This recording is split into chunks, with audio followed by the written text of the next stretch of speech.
each of us who are here today, especially to our visitor that will witness us in representing our project, and to our beloved teacher, Mr. Rolly Untalan.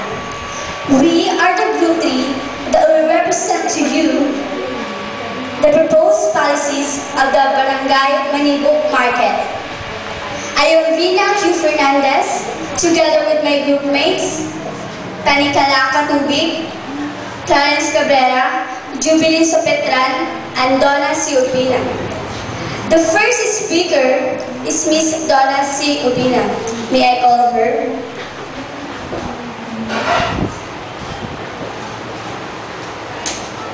Good morning, I'm Donna C. Ubina. Proposed policies.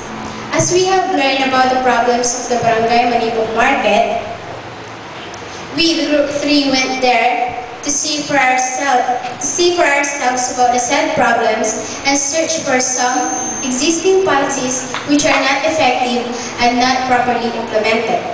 We investigated.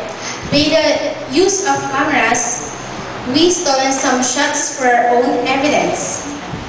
As you can see in our board, near the place where the barangay market is located, we caught this man urinating. Back to the market, you can see that their tables is dirty.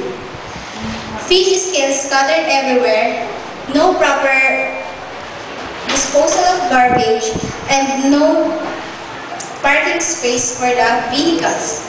These are the reasons why we've come up with some proposed policies. And speaking of these proposed policies, let's hear from Ms. Jubilin Sopetran to discuss about it. Thank you. Good morning to everyone. My name is Jubilin Sopetran and I'm here to present the proposed policies that we made. Because of these problems, we raised some policies to maintain the cleanliness and neatness of the market. These policies are the following: the proper segregation of waste materials, separating the biodegradable materials. Biodegradable can be used as fertilizer, while non-biodegradable materials can be recycled. To have an orderly and well-organized stalls of the products to provide convenience for the consumers to buy.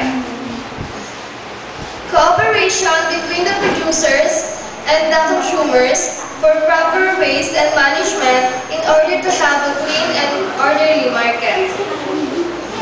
Make a barangay ordinance imposing 100 pesos penalty for dirty surroundings. Barangay should provide garbage cans. Assign barangay officials for proper way of vehicle in the street. To make a barangay resolution requesting for the donation of the land where the market is located. If all these proposed policies and if every citizen must lend a hand in solving this problem, we make sure that the restoration of a clean market will take a long time and can avoid being sick. With the public cooperation and government support, nothing is impossible. Thank you. May I call on the next group?